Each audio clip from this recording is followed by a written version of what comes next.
Oui, alors le traité transatlantique, qu'un Américain on appelle TAFTA, est un traité qui met en cause, disons, ce qui reste, ce qui subsiste de souveraineté économique et politique pour la France, puisque sa double caractéristique, c'est de mettre en place le libre-échange absolu entre l'Amérique du Nord et l'Union européenne, autrement dit d'étendre ce qui est déjà présent dans le traité de Maastricht, la concurrence libre et non faussée, mais cette fois-ci à l'échelle d'une moitié du monde, de l'hémisphère occidental. Et de notre côté, évidemment, ce traité a un deuxième aspect très intéressant et inquiétant, c'est que désormais, eh bien, les multinationales pourront à tout moment, si elles estiment qu'un État donné a violé le traité, le traîner devant un tribunal privé.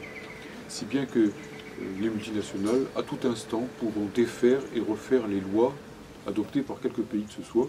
Il y aura un traité, il y aura un arbitrage privé de fait, enfin plus exactement public, mais disons de droit privé, qui dominera absolument sur tout ce qui est d'ordre politique. Oui, alors donc ça c'est l'aspect disons économique du traité, qui est notamment marqué par le libre-échangisme absolu, et par conséquent on peut le craindre par le moins-disant social.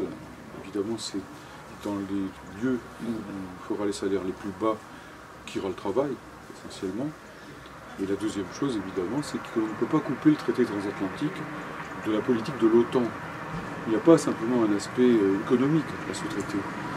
Tôt ou tard, ce sera un outil de domination pour les États-Unis, qui sont déjà la puissance dominante du monde, mais qui le seront encore bien davantage, et qui, tôt ou tard, donc, imposeront encore plus qu'aujourd'hui leur pouvoir par l'armée. Les choses ne marchent pas séparément. Les aspects économiques et les aspects militaires ne peuvent pas être disjoints. Donc il y a aussi peut-être un aspect que je pourrais signaler, et ça c'est une position sur laquelle j'insisterai beaucoup en tant que militant du pôle de Renaissance communiste en France, c'est la question du lien entre le traité transatlantique, le GMT ou le TAFTA selon qu'on parle français ou anglais, et donc l'Union européenne. Car pour nous, il ne suffit pas de crier très fort à bas le TAFTA et de se complaire dans l'Union européenne, c'est exactement la même logique. Le TAFTA, c'est l'élargissement à l'hémisphère occidental de la logique de l'Union européenne. Donc je dirais que le mieux, enfin, il serait très bon de ne pas entrer dans le TAFTA, mais il serait encore meilleur de sortir de l'Union européenne. Le meilleur moyen de ne pas y entrer, c'est d'en sortir.